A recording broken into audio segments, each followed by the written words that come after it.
श्री गणेशाय नमः। प्रत्येक महीने के कृष्ण पक्ष की चतुर्थी को संकष्टी चतुर्थी का व्रत रखा जाता है। आज जेठ महीने की संकष्टी चतुर्थी है। संकष्टी चतुर्थी के दिन संकष्टी चतुर्थी व्रत कथा अवश्य सुननी चाहिए। इससे व्रत पूर्ण माना जाता है और भगवान गणेश हर मनोकामना पूरी करते हैं। तो आइए सुनते हैं ज्येष्ठ महीने की संकष्टी चतुर्थी व्रत कथा। संकष्टी गणेश चतुर्थी व्रत की पहली कथा। एक बार देवता कई विपदाओं में घिरे थे, तब वह मदद मांगने भगवान शिव के पास आए। उस समय शिव के साथ कार्तिकेय तथा गणेश जी भी बैठे थे। देवताओं की बात सुनकर शिव जी ने कार्तिकेय व गणेश जी से पूछा कि तुम दोनों में से कौन देवताओं के कष्टों का निवारण कर सकता है। तब कार्तिकेय व गणेश जी दोनों ने ही स्वयं को इस कार्य के लिए सक्षम बताया। इस पर भगवान शिव ने दोनों की परीक्षा लेते हुए कहा कि तुम दोनों में से जो सबसे पहले पृथ्वी की परिक्रमा करके आएगा वही देवताओं की मदद करने जाएगा। भगवान शिव के मुख से यह वचन सुनते ही कार्तिकेय अपने वाहन मोर पर बैठकर पृथ्वी की परिक्रमा के लिए निकल गए। परंतु गणेश जी सोच में पड़ गए कि वह चूहे के ऊपर बैठकर सारी पृथ्वी की परिक्रमा करेंगे तो इस कार्य में उन्हें बहुत समय लग जाएगा। तभी उन्हें एक उपाय सूझा। गणेश जी अपने स्थान से उठे और अपने माता पिता के साथ वह परिक्रमा करके वापस बैठ गए। परिक्रमा करके लौटने पर कार्तिकेय स्वयं को विजेता बताने लगे। तब शिव जी ने श्री गणेश से पृथ्वी की परिक्रमा न करने का कारण पूछा। तब गणेश जी ने कहा, माता पिता के चरणों में ही समस्त लोक है। यह सुनकर भगवान शिव ने गणेश जी को देवताओं के संकट दूर करने की आज्ञा दी। इस प्रकार भगवान शिव ने गणेश जी को आशीर्वाद दिया कि चतुर्थी के दिन जो तुम्हारा पूजन करेगा और रात्रि में चंद्रमा को अर्घ्य देगा, उसके तीनों ताप यानी देहिक ताप, दैविक ताप तथा भौतिक ताप दूर होंगे। इस व्रत को करने से व्रतधारी के सभी तरह के दुख दूर होंगे और उसे जीवन के भौतिक सुखों की प्राप्ति होगी। चारों तरफ से मनुष्य की सुख समृद्धि बढ़ेगी, पुत्र पौत्र आदि धन ऐश्वर्य की कमी नहीं रहेगी। अब आइए सुनते हैं संकष्टी गणेश चतुर्थी व्रत की दूसरी कथा। एक समय की बात है, राजा हरिश्चंद्र के राज्य में एक कुम्हार था। वह मिट्टी के बर्तन बनाता, लेकिन वे कच्चे रह जाते थे। एक पुजारी की सलाह पर उसने इस समस्या को दूर करने के लिए एक छोटे बालक को मिट्टी के बर्तनों के साथ आवा में डाल दिया। उस दिन संकष्टी चतुर्थी का दिन था। उस बच्चे की मां अपने बेटे के लिए परेशान थी। उसने गणेश जी से बेटे की कुशलता की प्रार्थना की। दूसरे दिन जब कुम्हार ने सुबह उठकर देखा तो आवा में उसके बर्तन तो पक गए थे, लेकिन बच्चे का बाल भी बांका नहीं हुआ था। वह डर गया और राजा के दरबार में जाकर सारी घटना बताई। इसके बाद राजा ने उस बच्चे और उसकी मां को बुलाया तो मां ने सभी तरह के विघ्न को दूर करने वाली संकष्टी चतुर्थी का वर्णन किया। इस घटना के बाद से महिलाएं संतान और परिवार के सौभाग्य के लिए संकष्टी गणेश चतुर्थी का व्रत करने लगी। अब आइए सुनते हैं संकष्टी गणेश चतुर्थी की तीसरी कथा। एक समय की बात है, भगवान विष्णु का विवाह लक्ष्मी जी के साथ निश्चित हो गया। विवाह की तैयारी होने लगी। सभी देवताओं को निमंत्रण भेजे गए, परंतु गणेश जी को निमंत्रण नहीं दिया। कारण जो भी रहा हो, अब भगवान विष्णु की बारात जाने का समय आ गया। सभी देवता अपने पत्नियों के साथ विवाह समारोह में आए। उन सब ने देखा कि गणेश जी कहीं दिखाई नहीं दे रहे हैं। तब वे आपस में चर्चा करने लगे कि क्या गणेश जी को न्योता नहीं है या स्वयं गणेश जी ही नहीं आए। सभी को इस बात पर आश्चर्य होने लगा। तभी सबने विचार किया कि भगवान विष्णु से ही इसका कारण पूछा जाए। विष्णु भगवान से पूछने पर उन्होंने कहा कि हमने गणेश जी के पिता भोलेनाथ महादेव को न्योता भेजा है। यदि गणेश जी अपने पिता के साथ आना चाहते हों तो आ सकते हैं। अलग से न्योता देने की कोई आवश्यकता भी नहीं थी।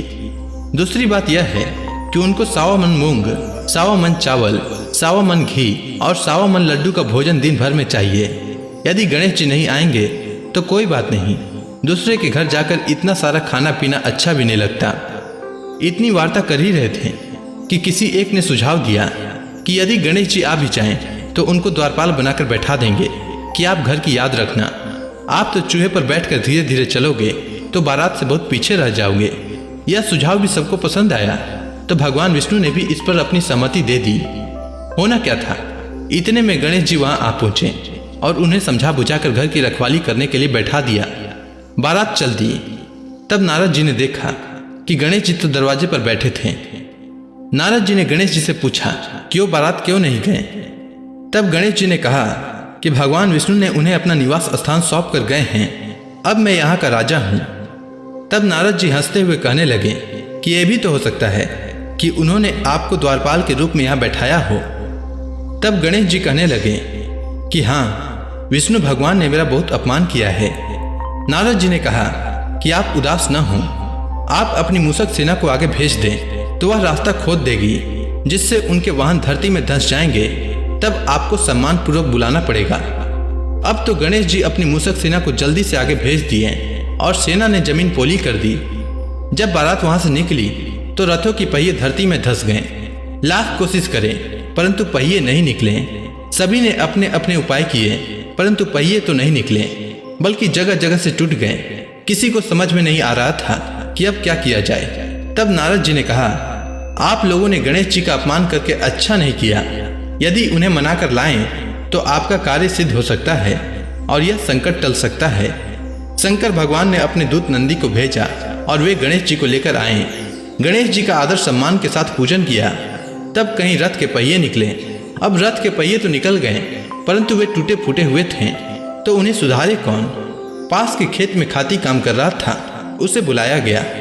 खाती अपना कार्य करने से पहले श्री गणेशाय नमः कहकर गणेश जी की वंदना मन ही मन करने लगा। देखते ही देखते खाती ने सभी पहियों को ठीक कर दिया। तब खाती कहने लगा कि हे देवताओं, आपने सर्वप्रथम गणेश जी को नहीं मनाया होगा और न ही इनकी पूजन की होगी, इसीलिए तो आपके साथ यह संकट आया है। हम तो मूर्ख अज्ञानी हैं, फिर भी पहले गणेश जी को पूजते हैं, उनका ध्यान करते हैं। आप लोग तो देवता गण हैं, फिर भी आप गणेश जी को कैसे भूल गए। अब आप लोग भगवान श्री गणेश की जय बोल कर जाएं, तो आपके सब कार्य बन जाएंगे और कोई संकट भी नहीं आएगा। ऐसा कहते हुए बारात वहां से चल दी और भगवान विष्णु का लक्ष्मी जी से विवाह संपन्न करा के सभी सकुशल घर लौट आए। हे गणेश जी महाराज, आपने विष्णु भगवान के जैसे कार्य सिद्ध किए, उसी प्रकार सभी के कार्य सिद्ध करें। अब आइए सुनते हैं संकष्टी गणेश चतुर्थी व्रत की चौथी कथा। एक बार भगवान शिव और माता पार्वती नर्मदा नदी के किनारे बैठे थे। वहां माता पार्वती ने भगवान शिव के साथ समय व्यतीत करने के लिए चौपड़ खेलने को कहा। शिव भगवान चौपड़ खेलने के लिए तो तैयार हो गए, परंतु इस खेल में हार जीत का फैसला कौन करेगा, यह प्रश्न उनके समक्ष उठा। तो भगवान शिव ने कुछ तिनके एकत्रित करके उसका एक पुतला बनाकर उसकी प्राण प्रतिष्ठा कर दी और पुतले से कहा, बेटा, हम चौपड़ खेलना चाहते हैं, परंतु हमारी हार जीत का फैसला करने वाला कोई नहीं है, इसीलिए तुम बताना कि हम दोनों में से कौन हारा और कौन जीता। उसके बाद भगवान शिव और माता पार्वती का चौपड़ खेल शुरू हो गया। यह खेल 3 बार खेला गया और संयोग से तीनों बार माता पार्वती ही जीत गईं। खेल समाप्त होने के बाद बालक से हार जीत का फैसला करने के लिए कहा गया, तो उस बालक ने महादेव को विजयी बताया। यह सुनकर माता पार्वती क्रोधित हो गईं और क्रोध में उन्होंने बालक को लंगड़ा होने और कीचड़ में पड़े रहने का श्राप दे दिया। बालक ने माता पार्वती से माफी मांगी और कहा कि यह मुझसे अज्ञानतावश ऐसा हुआ है, मैंने किसी द्वेष भाव से ऐसा नहीं किया है। बालक द्वारा क्षमा मांगने पर माता ने कहा, यहाँ गणेश पूजन के लिए नाग कन्याएं आएंगी, उनके कहे अनुसार तुम गणेश व्रत करो, ऐसा करने से तुम मुझे प्राप्त करोगे। यह कहकर माता पार्वती शिव जी के साथ कैलाश पर्वत पर चली गईं। 1 वर्ष के बाद उस स्थान पर नाग कन्याएं आईं। तब नाग कन्याओं से श्री गणेश के व्रत की विधि मालूम करके उस बालक ने 21 दिन लगातार गणेश जी का व्रत किया। उसकी श्रद्धा से गणेश जी प्रसन्न हुए। उन्होंने बालक को मनोवांछित फल मांगने के लिए कहा। उस बालक ने कहा, हे विनायक, मुझ में इतनी शक्ति दीजिए कि मैं अपने पैरों पर चलकर अपने माता पिता के पास कैलाश पर्वत पर पहुंच सकूं और वे यह देखकर प्रसन्न हों। तब बालक को वरदान देकर श्री गणेश अंतर ध्यान हो गए। इसके बाद वह बालक कैलाश पर्वत पर पहुंच गया और कैलाश पर्वत पर पहुंचने की अपनी कथा उसने भगवान शिव को सुनाई।